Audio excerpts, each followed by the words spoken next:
Boa noite, amigos. Boa noite, amigas. Sejam todos muito bem-vindos a mais um Evangelho no Lar da Associação Espírita Fé e Caridade de Florianópolis. Nós nos reunimos nesse domingo para mais uma vez estudarmos o Evangelho de Jesus aqui juntos, trazendo um pouquinho mais de luz para o nosso lar, para a nossa casa mental.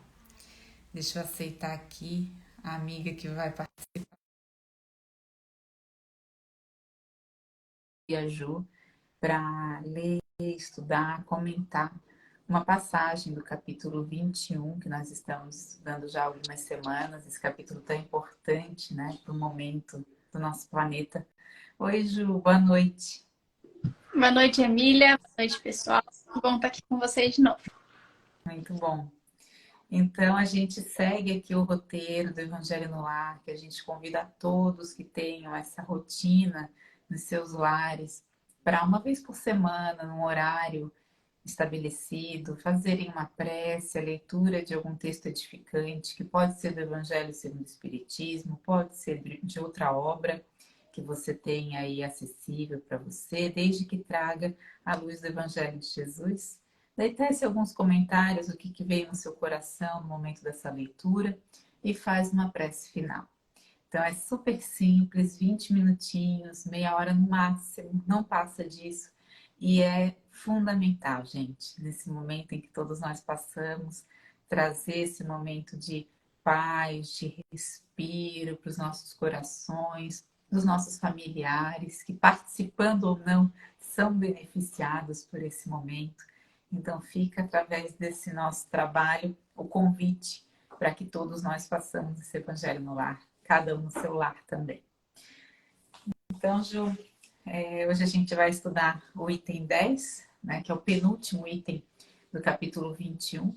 Haverá falsos cristos e falsos profetas. E antes da nossa leitura, então, a gente faz a prece inicial. Eu posso fazer a prece, daí você faz a leitura, pode ser? Então, tá bom. Então, deixa eu ir dando boa noite aqui antes da gente começar com a prece para nossa querida Biga, para Pati. Oi, Pati, a Giovana. Quero dar um oi especial de novo, porque no último evangelho, eu e a Fábio, a gente mandou um oi especial para o Anthony e para a Paty. E o Anthony me procurou na casa e disse que gostou do nosso oi para ele e queria continuar assistindo os Ele é um evangelhos. fofo. Boa noite, bom te ver aqui de novo. Muito bom, a Vanessa também, a Suzana, querida, a Ivete também está por aqui. A Ivete é raro vê-la, porque o horário do Evangelho no Lar, ela já nos contou que é esse horário também, então que bom que ela está aqui com a gente fazendo Evangelho junto. Stefan também está por aqui, a Fábio, o Vitor. Enfim, são muitos e muitos corações muito amados. Ana Carla, bem-vinda. Seu França também, que a paz de Jesus seja com todos. Que assim seja, seu França. E vamos então para a nossa prece e, na sequência, a leitura do item 10 do capítulo 21. Nesse momento, então, amigos, nós pedimos a todos que se acomodem num local confortável, que façam uma respiração mais profunda para entrar em contato com o nosso ser verdadeiro, com a nossa intimidade, com o nosso eu espiritual, nesse momento em que a gente consegue ter esse silêncio íntimo para ficar mais próximos das vibrações mais elevadas, nos reunindo aos espíritos de luz que nos acompanham, lembrando de Jesus, nosso mestre e amigo, e também nos aproximando daquele que está sempre conosco, nosso Pai, nosso Criador. Que essas vibrações nos envolvam, nos inspirem, nos acalentem e nos preparem os ouvidos da alma para a mensagem dessa noite. Que assim seja. Que assim seja. Obrigada, Emília. Boa noite para o pessoal que está entrando agora. A gente vai começar a leitura. Então, a gente ainda permanece no mesmo capítulo, que é o capítulo 21. Hoje a gente vai ler o item 10, que ele se chama Os Falsos Profetas da Erraticidade. Ele é um item relativamente longo, eu vou ler apenas alguns parágrafos dele, convido vocês para lerem o texto completo em um outro momento, por conta. O texto começa assim. Os falsos profetas não se encontram unicamente entre os encarnados. Há-os também, e em muito maior número, entre os espíritos orgulhosos que, aparentando amor e caridade, semeiam a desunião e retardam a obra da emancipação da humanidade, lançando-lhe de travessa os sistemas absurdos, depois de terem feito que seus médiuns os aceitem. E para melhor fascinarem aqueles a quem desejam iludir, para darem mais peso às suas teorias, se apropriam sem escrúpulo de nomes que só com muito respeito os homens pronunciam. Agora eu vou pular um pouquinho mais lá para o final. É incontestável que, submetendo ao crivo da razão e da lógica todos os dados e todas as comunicações dos espíritos, fácil se torna rejeitar a absurdidade e o erro. Pode um médium ser fascinado e iludido um grupo, mas a verificação severa a que procedam os outros grupos, a ciência adquirida, a alta autoridade moral dos diretores dos grupos, as comunicações que os principais médiuns recebam, com um cunho de lógica e de autenticidade dos melhores espíritos, justiçarão rapidamente esses ditados mentirosos e astuciosos, emanados de uma turba de espíritos mistificadores ou maus. Esse texto, que a gente leu em resumo, ele é de Erasto, discípulo de Paulo, e foi escrito, foi comunicado em 1862. De novo, gente, a gente leu só um pedacinho pequeno, porque o texto é longo. É importante ler ele inteiro. A gente um resumo só para a gente ter um tempinho a mais de conversar sobre isso com vocês. E, Emília, vou te passar a palavra para você começar. Eu não sei, Emília, se você vai falar sobre isso ou não, vou pedir licença. Como o tema é os falsos profetas da erraticidade, eu achei interessante esclarecer o que é essa erraticidade. Primeiro, que não é uma palavra que a gente usa muito, né? No dia a dia, a gente não está muito acostumado. E porque também tem algumas falsas interpretações equivocadas, não falsas, sobre ela. E o meu querido amigo Pedro Paulo, meu não, né? Nosso querido amigo Pedro Paulo, que acabou de entrar, inclusive, ele esclareceu para mim o que realmente significa o termo erraticidade. Muitas vezes a gente pensa na erraticidade como um lugar que a gente fica enquanto a gente não está aqui na Terra. A gente desencarnou, estamos na erraticidade. Erraticidade, na verdade, é um período de tempo, que é esse período entre uma encarnação e outra. Mas ele não é um lugar para o qual você vai, onde você está. É um período de tempo. Então, quando você não está aqui entre uma encarnação e outra, esse período se chama erraticidade. E por que é importante lembrar isso, né, Emília? Porque é um período de tempo que não estamos aqui. Então, a gente também passa pelo tempo da erraticidade. Pessoas como eu, como você, como todo mundo que está aqui. E nós somos imperfeitos, certo, Emília? Eu sou bastante imperfeita. Então, os espíritos que passam pelo período da erraticidade, eles conseguem se comunicar conosco que estamos aqui nesse mesmo período. E são pessoas imperfeitas que nem nós. Então, essas comunicações, esses conteúdos, estes assuntos também podem ser imperfeitos.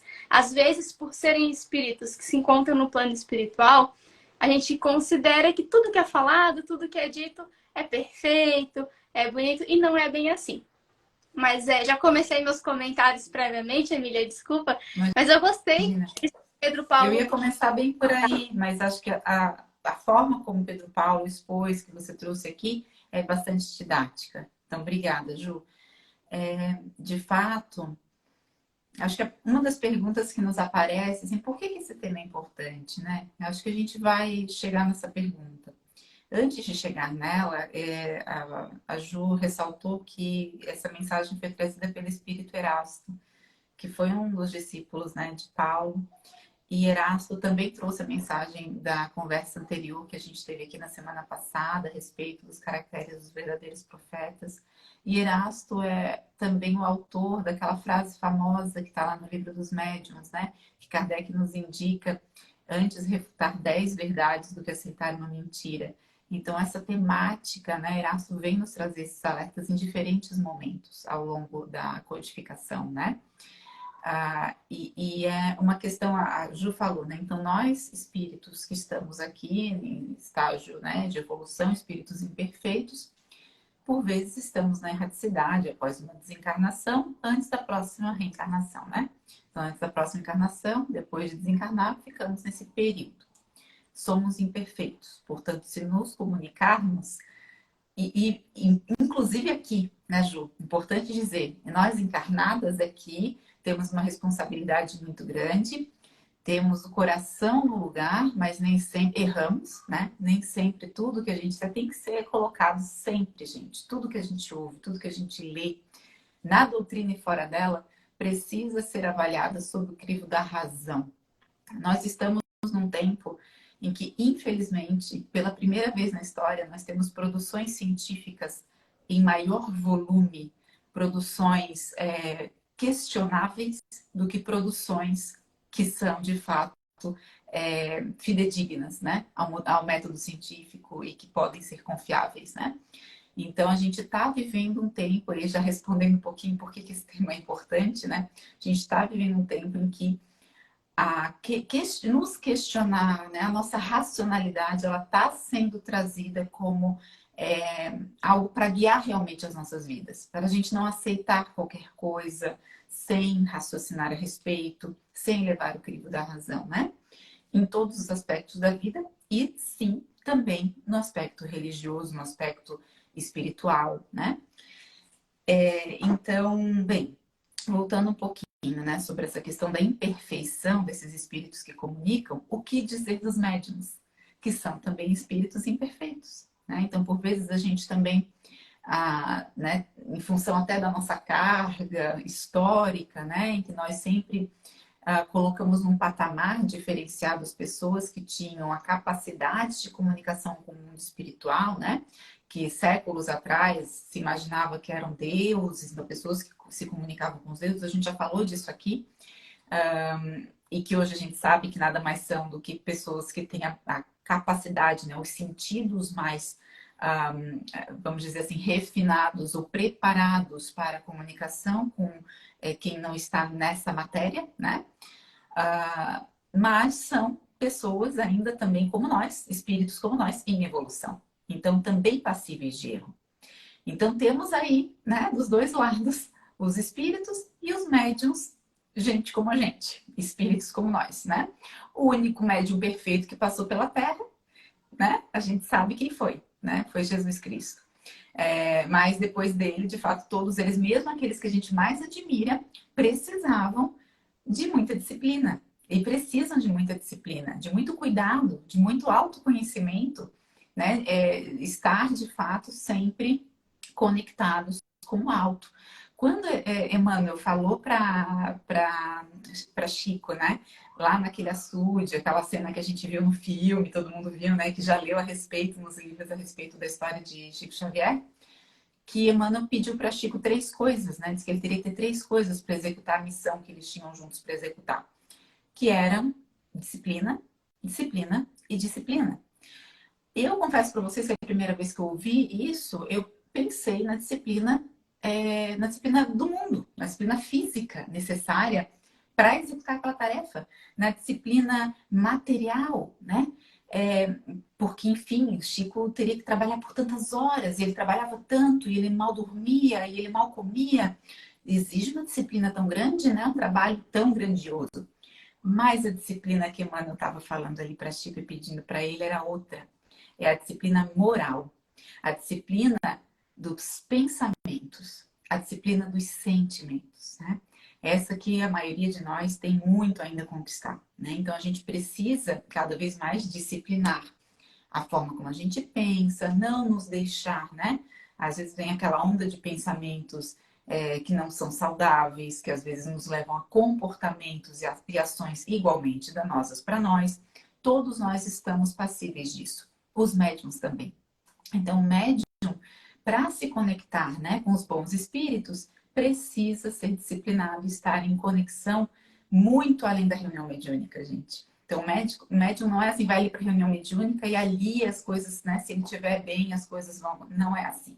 Ele tem que ter uma disciplina na vida, né, no dia a dia, de pensamentos e sentimentos para, né, dar conta dessa grande e importante tarefa. Portanto, a possibilidade de engano é muito grande também, porque, enfim, estamos no mundo, né? O médium também sai para estacionar o carro e não acha vaga. O médium também, por vezes, tem uma discussão, um desentendimento com o cônjuge. O médium também, por vezes, está na faculdade, na escola e recebe uma nota que não gostaria, uma nota que ficou aquém da expectativa. Então, essa pessoa está no mundo e está oscilando, né? Então, portanto, pode estar passível, sim, de influências, né, de outro nível vibracional. Então, essa mensagem, Falsos Profetas da Erraticidade, vem nos trazer esse alerta de que sejamos muito vigilantes, né? Nós todos, em função do mundo em que nós vivemos, né? Vigilantes com as mensagens que nos chegam, com o critério que nós temos de avaliação, e os médiuns, especialmente, vigilantes o tempo todo, já que estão dispondo, né, a um trabalho que é tão importante para ajudar tanta gente, né? Um trabalho de caridade. Ju, tem lá no material, que é material inclusive de estudo da mediunidade, no material da FEB, né, uma apostila lá no roteiro 6, vai falar para a gente sobre a identidade dos espíritos. E esse tema conecta muito com essa leitura a respeito dos falsos profetas. Porque muitas vezes esses falsos profetas, eles vêm se identificar com alguém que é conhecido, vem emprestar a credibilidade que não lhe pertence, né? Então, lá nesse estudo a gente lê o seguinte já no início, né? A identidade de um espírito comunicante não é tarefa fácil, sendo que às vezes se revela totalmente improdutiva. Opa, por que improdutiva? Bem, nem sempre é necessário saber quem é que está passando aquela mensagem, porque o mais importante é a mensagem e não a identidade, né? A identidade é secundária, talvez, em alguns casos, então tem que ser avaliado. Entretanto, como a relação entre os desencarnados e os encarnados é permanente, ocorrendo de forma oculta ou ostensiva, ou seja, quer a gente queira e saiba, quer não, estamos em comunicação com outros espíritos como nós. Espíritos encarnados, por vezes eu estou aqui no ambiente recebendo e trocando energias com alguém que está comigo no ambiente, encarnado também, e o mesmo acontece com os desencarnados. Então, quer eu saiba, tenha a consciência, tenha o autoconhecimento e a sensibilidade que é desenvolvível, tá, gente? A mediunidade, apesar de nem todos nós termos vindo com essa missão nessa encarnação, é um sentido desenvolvível, né? Nem todos iremos ostensivamente nos comunicar com espíritos, mas é completamente possível para quem estuda a doutrina espírita ou está em outras religiões também, desenvolver a sensibilidade, a autopercepção, né? De conseguir entender momentos em que eu estou, por exemplo, recebendo influências que vão além simplesmente da minha atuação, né? Pois bem, quer a gente saiba, ou seja, de forma ostensiva, ou quer não saiba, de forma oculta, né? É útil saber, pelo menos, se a sugestão mental que chega ao fórum íntimo, que é isso que os espíritos conseguem fazer por nós, tá? Sugestão mental. Nenhum espírito consegue, de forma tranquila e corriqueira, nos influenciar a ponto de comandar as nossas ações. Isso acontece, mas acontece em casos muito específicos e a gente vai falar disso rapidinho, tá? Eu sei que o meu tempo está correndo, mas essas sugestões mentais que chegam ao nosso fórum íntimo, se elas procedem de um espírito bom ou não, tá? Mas e aí? Como é que eu vou saber, né? Aí, se a gente for ver, lá na questão 464 do Livro dos Espíritos, Kardec pergunta exatamente isso. Como distinguir se um pensamento sugerido procede de um bom espírito ou de um espírito mau? A resposta dos espíritos é bastante objetiva, né? Diz assim: estudai o caso. Os bons espíritos só para o bem aconselham. Compete-vos discernir. Então, eles colocam para a gente essa responsabilidade, né? Será que eu estou acompanhada por espíritos do bem ou não, né? Compete a mim parar para pensar a respeito disso, parar para refletir a respeito disso, né? Então, muito interessante, né, Ju? A gente ter esse discernimento. Agora vamos falar de por que isso é relevante. Gente, isso é muito relevante nos dias atuais, porque nós estamos num momento que já começou há muitos anos de transição planetária. Nós estamos sendo cercados, né, de sugestões de diversas ordens, né? Da ordem, a gente está falando aqui de religião, mas da ordem também do poder, da ordem material, da ordem do campo das sensações também.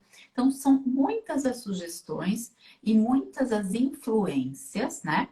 E aí, sem falar nas redes, né, gente? Que a gente tem aí essa conexão global hoje em dia. Então, a gente está cercado por sugestões de diversas ordens, em qualquer lugar em que nós estejamos, com pessoas que estão próximas a nós, fisicamente, ou não, através das redes, de um celular, da TV, da liga rádio, a gente está cercado de influências, né? São positivas ou não são positivas para mim? Me ajudam na minha caminhada evolutiva ou me atrapalham? Aí a espiritualidade deixa claro, compete-vos discernir, uma responsabilidade. Eu vou contar uma história muito rapidinha que aconteceu comigo mês passado. Eu fiz uma viagem, nessa viagem eu adquiri um livro, né? Um livro espírita, né? Um livro que era assinado duplamente por um médium e por um autor espiritual. Em geral, né, eu costumo procurar amigos para me orientar, né, nessa hora. Assim, olha, esse livro, esse autor conhece, já leu alguma coisa? Eu, pessoalmente, nunca tinha lido. Mas o título me foi muito sugestivo porque era de um tema do Evangelho que eu já tinha lido antes, né? Então, assim, talvez aprofunde e vai ser muito interessante. Pois o livro começou, eu comecei a ler. E a sensação, o sentimento que me vinha enquanto eu lia não era positivo, nem um pouco. Me incomodou. E esse incômodo criou uma pulguinha ali atrás na minha orelha. Então, assim, que conteúdo é esse? Aí eu fui observar que o espírito que era colocado no livro como sendo um espírito de um instrutor, né? Então, um instrutor, vamos pensar lá nas obras de André Luiz, que o Clarencio, as coisas que o Clarencio fala, né? As metáforas que o Clarencio faz, são todas tão elegantes, tão de uma pureza, né? De uma inspira a gente, né? Daquele acalento, aquele conforto. Nesse caso, nesse livro, eram analogias que vinham de jogos de azar, jogos de carta, que eu fiquei até desconcertada. Mas por que o espírito né, o espírito bom vai falar coisas e comparar com o jogo de carta? Eu fiquei, gente, não fez muito sentido. Algumas páginas a mais, começou uma novela ali sobre por que não deveria existir a doutrina espírita, por que o movimento espírita não deveria existir. Aí eu entendi, não, peraí. Ok, deixei o livro de lado porque não condizia com as obras básicas da doutrina. O que estava ali não era relevante nesse sentido. O que estava ali não me inspirava para o bem. Me inspirava o quê? Para discórdia, para segregação. Esse é um ponto fundamental nas produções de espíritos falsos profetas da erraticidade. Essas mensagens não vêm para nos unir enquanto humanidade. Vêm para provocar dissensões. Isso a gente tem que tomar muito cuidado. Não falo só de doutrina espírita ou de movimento espírita, tá, gente? De qualquer ordem, tá? De qualquer ordem, como a gente disse antes, tá? Em qualquer elemento da vida. Quantas famílias foram divididas por grupos de WhatsApp nos últimos anos? Né? Quantos grupos de amigos se dissolveram por conta de mensagens que vêm de uma ou de outra fonte? É triste e é muito importante a gente estar atento para quando as mensagens vêm no sentido de não disseminar o amor, mas o contrário, disseminar a nossa separação. A gente precisa tomar cuidado e saber que, opa, pode ser que essa fonte não seja legal, não está nos colaborando com a nossa união, com o nosso progresso, com a fraternidade, com nos fazer pessoas mais humildes, nos fazer pessoas mais amorosas, né? Então, toda mensagem que é do bem vai me inspirar a fazer o bem, né? E o contrário é verdadeiro. Hoje, qualquer um consegue criar um site, abrir um canal no YouTube, publicar um livro. Qualquer pessoa consegue. Então, cabe a nós, como disse a espiritualidade, discernir, né? O que a gente está lendo e para que a gente está lendo, o que a gente quer do nosso destino, né? Deus e Jesus não violam consciências. Eles nos permitem o livre-arbítrio. Então, de fato, cabe a nós, né? Quem está fomentando as mensagens, igualmente, é um irmão, é uma irmã, que também tem o seu livre-arbítrio e também vai despertar para o caminho do bem em algum momento, né? Então, cabe a nós também entender isso, né? Então, de fato, assim, deixei o livro de lado, mas não julgo e acolho, né, quem produziu e tudo mais, né? É um irmão também. Bem, então, Ju, desculpa ter ocupado tanto tempo, mas é um tema tão complexo e tão abrangente, né? Então, por favor, eu sei que tem uma mensagem de Emmanuel sobre isso muito boa e eu conto que você vai trazer para a gente. Obrigada, Emília. Eu vou trazer, na verdade, o último parágrafo dela, só, mas fica o convite para vocês também pesquisarem. É do livro Vinha de Luz, de Emmanuel, com Chico. Se eu não me engano, o título dessa mensagem é Examinai. Tenho 98% de certeza. Mas eu vou ler só o último parágrafo para até emendar na tua reflexão já, Emília, né? Discernir o que é bom e o que não é. Final da mensagem, o último parágrafo, diz assim, ó. O problema não é o de nos informarmos se alguém está falando em nome do Senhor. Antes de tudo, importa saber se o portador possui algo do Cristo para dar. Isso que é discernir o bom do mal. Não só numa fala, num texto, mas na atitude, na ação dessas pessoas. E a Emília trouxe muito essa importância de discernir o bem do mal, né? E quem que é o nosso melhor exemplo que ensina justamente isso? A discernir o bem do mal. É Jesus. Gente, a gente pode procurar aonde a gente quiser. Não tem uma fala de Jesus que incite o mal, incite a violência, nem de forma sutil, de forma nenhuma. Porque Jesus é perfeito. Essa foi a fala de Emília. E aqui é justamente isso que traz o texto. A gente tem que saber se essa pessoa, seja encarnado ou desencarnado, possui algo de Cristo dentro dela para dar. Sempre que tudo bem que a gente é imperfeito, pode ser que agora a minha fala esteja condizente com os ensinamentos de Cristo e amanhã eu posso errar. Eu posso ter uma fala equivocada. Foi o que a Emília trouxe também. Por isso que a gente precisa discernir, né? Porque uma pessoa errou uma vez que ela vai errar sempre. Não é porque ela sempre acertou que ela está passível de erro. Mas vamos lá, Jesus, né? Importa saber se o portador da mensagem possui algo do Cristo para dar. E é importante, Emília, a gente saber quem que é Cristo pra gente. Como é que a gente vai saber se aquela pessoa tem algo do Cristo para dar, se às vezes a gente nem sabe o que Jesus representa na nossa vida? Quem é Jesus pra gente? Parece uma pergunta tão simples, né? Não é. E aí, eu estava conversando com a Fábio sobre isso, né? Quem é Jesus para mim? Quem é Jesus para você? E daí a gente lembrou juntas de Jesus. Tem diversas passagens dele, em 7 delas. Jesus teve 7 falas aonde ele diz eu sou algo, né? Teve 7 passagens ali, ele diz eu sou. Eu vou trazer para vocês porque isso vai ajudar a gente com a reflexão a entender quem é Jesus pra gente, para poder ver se o outro também traz Jesus na fala dele. Jesus trouxe, não está em ordem, tá, gente? Mas Jesus disse, eu sou o pão da vida. Eu sou a luz do mundo. Eu sou a porta das ovelhas. Eu sou o bom pastor. Eu sou a ressurreição e a vida. Eu sou a videira verdadeira. E a última, que é muito significativa, eu sou o caminho, a verdade e a vida. Então, gente, o caminho ele é único, a verdade ele é única, a nossa vida ela é uma só também, ela é única. E Jesus nos trouxe justamente isso, que é o bom e o que não é. A gente sabe que é difícil discernir. Às vezes a Paty deixou um comentário aqui, é sutil, é muito sutil. A gente acha que está acertando, lá na frente a gente se dá conta de que a gente caiu numa cilada. Mas todas as sugestões que a gente recebe, tanto de ordem positiva quanto as negativas, a gente só recebe aquilo que tem dentro da gente, dentro do nosso coração.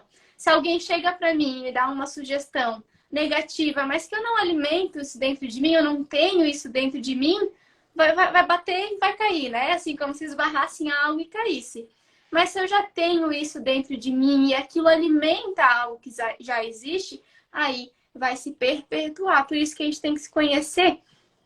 Gente, é sutil. O nosso orgulho, o nosso egoísmo alimenta coisa que às vezes a gente nem repara, né, Emília? É importante que você traz isso, Ju, porque assim, primeiro que tem um artigo no blog da casa, Eu Sou, né, que traz essas falas de Jesus, muito legal de ler na íntegra. Um outro que a gente publicou essa semana, Ju, foi sobre obsessão. E são três os tipos de obsessão classificados pela doutrina, né? A obsessão simples, né, que apesar do nome é bastante complexa, né? Que é a obsessão de um espírito, né, por alguém, enfim, em geral, muitas vezes por questão de vingança, né? Mas ela, digamos, seria o caso dos casos mais clássicos de obsessão. Aí tem outros dois tipos, né? A obsessão que se chama fascinação, que é onde encaixa muito essa leitura aqui, porque a fascinação, a obsessão em geral, aqui estão sujeitos os médiums, né? Os médiums estão sujeitos a esse tipo de obsessão por fascinação pela aproximação de espíritos que inicialmente se colocam com muito cuidado, com muita sutileza, como a Paty falou, né? Muitas gentilezas, né? E daqui a pouco começam a elogiar esse médium, a fomentar o seu orgulho, a sua vaidade, para aí estabelecer um contato mais profundo, né, de dominação desse médium, de afastamento desse médium do grupo mediúnico, né, e de conseguir aí vamos pensar assim, pode acontecer com amizade, se a gente for pensar, né? Às vezes vem aquele amigo, aquela pessoa que se aproxima, que ela é tão legal e ela vai se envolvendo na nossa vida e de repente quando a gente vê, a gente está fazendo coisas que a gente não imaginou fazer, que não são tão legais assim pra gente, frequentando lugares que não fazem bem, assim por diante, né? Então, o caso de fascinação é assim, só que se dá com um espírito desencarnado e um médium. Até chegar num ponto, que é o terceiro tipo de obsessão, que é a subjugação. Que aí sim é aquele tipo de obsessão em que o espírito desencarnado consegue até comandar as ações do encarnado. Mas isso não acontece de forma do dia para a noite. Isso acontece depois de muito tempo de influência, né? Então, por isso a gente tem que estar sempre muito vigilante mesmo, né, com o nosso livre-arbítrio, com as nossas escolhas, buscando o caminho do bem, buscando a nossa autoiluminação, a proteção da nossa casa mental, do nosso lar, né, com o Evangelho de Jesus e com boas ações, né, ações na caridade, né, nos diminuindo para que Jesus cresça e apareça através de nós, né? Então, esse ponto que a Ju trouxe é muito importante em função da gente conhecer, né? Isso existe. Então, opa, vamos ficar atentos, né? E quem puder, vai lá no blog e dá uma olhadinha. Eu vou depois colocar o link aqui, porque tem mais detalhes e uma palestra muito completa e bonita do seu Nelson, trazendo também mais informações para a gente sobre isso. O blog da associação, gente, é muito bacana porque ele traz um conteúdo textual e no final sempre tem as palestras em formato de vídeo ou de áudio que acompanham aquele tema. Então, para quem está buscando, eu quero assistir uma palestra, quero ouvir algo, dá para ir ao blog também, porque não vai ter apenas o conteúdo textual, também tem os vídeos, mas o conteúdo textual ele sempre agrega mais àquela palestra. Não é só um resumo da palestra, ele sempre agrega algo a mais. Então, deixa o convite para vocês para o blog da casa, que ele é muito bacana e é feito com muito carinho também. Emília, para finalizar, eu trouxe uma historinha, ela é bem breve, gente, eu prometo. Alguns de vocês já devem conhecer. E no início eu li ela em um outro momento, na verdade, que teoricamente não tinha nada a ver, nenhuma relação com o assunto de hoje, mas no final eu liguei os pontos e vou trazer para vocês a conclusão que eu fiz. A história era de um pobre velho que ele entrava sempre numa igreja e depois de pouquinhos minutos ele saía. Ele entrava, ficava 1 minutinho, 2 e saía. E aí um sacristão chegou e perguntou: que ele fazia ficando pouco tempo e saía? Ele estava preocupado que aquele homem fosse roubar a igreja ou algo do tipo, porque estava meio... Esse velho respondeu, rezar. E aí o sacristão perguntou, mas tu reza tão rápido? Que reza é essa, né? Tu entra 1 minuto e sai. Aí ele disse assim, ó, eu não sei rezar aquelas orações compridas, mas todo dia, ao meio-dia, eu entro na igreja e falo, oi Jesus, eu sou o Zé, eu vim visitar você. E no minutinho, eu já saio, já tô de saída. É só uma oraçãozinha, mas eu sei que ele me ouve. E aí tá, finalizou a conversa. Depois de alguns dias, o seu Zé, ele sofreu um acidente e foi internado.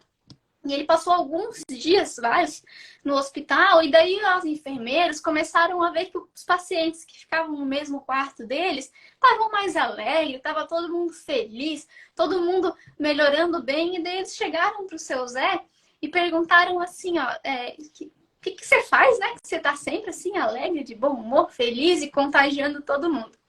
Aí ele, seu Zé, respondeu assim, eu estou sempre muito alegre.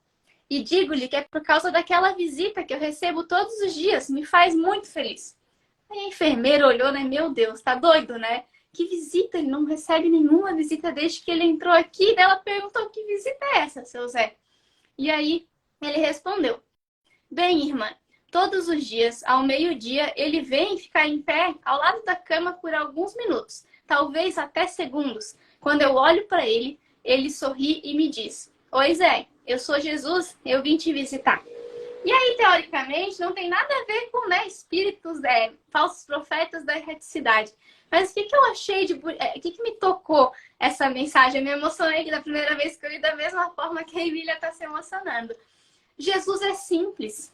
Olha o que Jesus exige de nós, é tanta simplicidade. Olha a oração. Oi, eu tô aqui, eu vim te visitar. Essa era a oração do seu Zé e Jesus estava ali para ele. Então, gente, Jesus é simples. Jesus, ele não fala difícil, ele não age difícil e ele não exige de nós coisas difíceis, grandes atitudes, grandes falas, falas bonitas. Não, Jesus é simples, que a gente se lembre disso, porque se a gente for simples, como foi Jesus? Se a gente falar simples, como falou Jesus, a gente vai se tornando cada dia mais um pouquinho humilde, que também é difícil, mas vamos lembrar de ser simples como Jesus foi. E para fechar a questão das comunicações, dos espíritos, gente, tem comunicações que elas são mais rebuscadas, com algumas palavras mais difíceis? Tem, mas as comunicações de espíritos benfeitores, elas sempre vão se fazer entender por qualquer um que lê aquilo, qualquer um que ouvir aquela mensagem. Porque espíritos amigos, espíritos do bem, eles têm um objetivo, que é transmitir o amor, transmitir essa mensagem simples de Jesus. Então, que a gente se atente a isso. Às vezes, a gente acha uma mensagem muito difícil, uma escrita muito elegante, muito melhor do que uma mensagem mais simples. E não é isso que caracteriza nada. É a simplicidade, é o amor que tem naquela mensagem, porque Jesus era simples. Então, vamos lembrar disso no nosso dia a dia. Muito bom, Ju. Até lembrei que aqui nesse material que eu citei, né, do estudo da mediunidade, no finalzinho, o pessoal que organizou coloca uma mensagem que tem lá no Livro dos Médiuns, que Kardec usa para a instrução dos médiuns, que são duas mensagens, ambas assinadas por São Vicente de Paulo, né?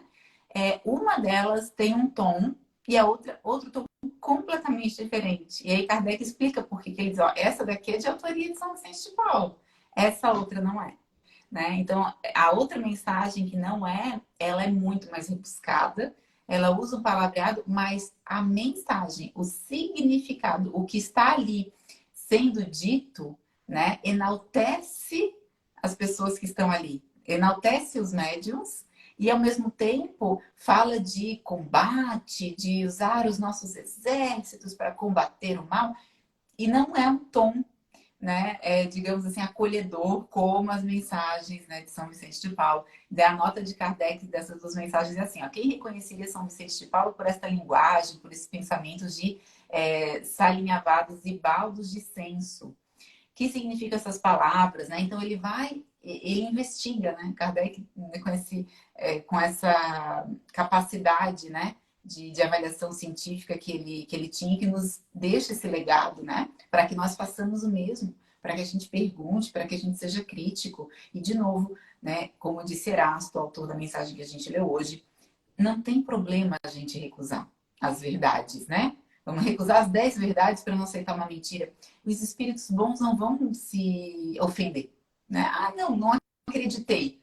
Ok, né? Se for um espírito bom, ok. Talvez se não for, vai se ofender, né? Mas então, assim, não precisa aceitar tudo, não, gente. Ou pelo contrário, né? A gente tem que ser, é melhor ser mais crítico, né? Do que aceitar tudo. Obrigada, Emília. Obrigada, pessoal, pela participação de vocês.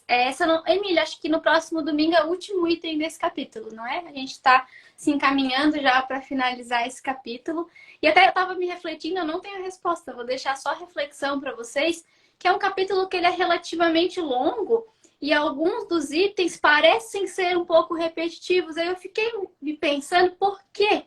Que tem um motivo, a gente sabe que o que Kardec colocou ali tem um motivo. Então eu tô aqui refletindo por que esse capítulo é tão. Parece que tá ali, né? Martelando, Emília, martela, martela. Eu acho que é a nossa dificuldade de fazer tudo isso que a gente tá falando. Aí tá ali martelando. Mas deixo uma reflexão para vocês também, que eu fiquei com ela. Estamos finalizando o capítulo. Então, domingo que vem é o último item desse capítulo. Participem, voltem aqui domingo que vem, que a gente vai estar esperando vocês. Emília, queres falar mais alguma coisa ou posso emendar a prece final? Então, pessoal, como parte do roteiro do Evangelho, a gente leu, fez os comentários, agora a gente vai fazer uma prece de encerramento. Eu convido vocês para se manterem nessa vibração de amor, de carinho, e vamos levar todo o nosso sentimento, o nosso coração e os nossos pensamentos a Jesus, que foi tema tão presente na noite de hoje, que possamos dar o leme da nossa vida para Ele, que é nosso amigo, nosso mestre e que nos guia. Possamos lembrar a cada sentimento, a cada atitude nosso, lembrar de Jesus e nos perguntar o que Jesus faria em nosso lugar. Que a gente não se esqueça que por mais difícil que esteja a situação, mais dolorosa que seja a nossa vida, Jesus está do nosso lado e Ele não desiste de nós. Que todos os nossos entes queridos, nossos amigos, todos aqueles que sentimos saudades, que eles possam receber este momento, possam sentir Jesus em seus corações. Que não nos esqueçamos nessa semana que Jesus é o caminho, é a verdade e é a vida. Que assim seja. Assim seja. Boa noite a todos e até semana que vem. Boa noite, pessoal. Até domingo.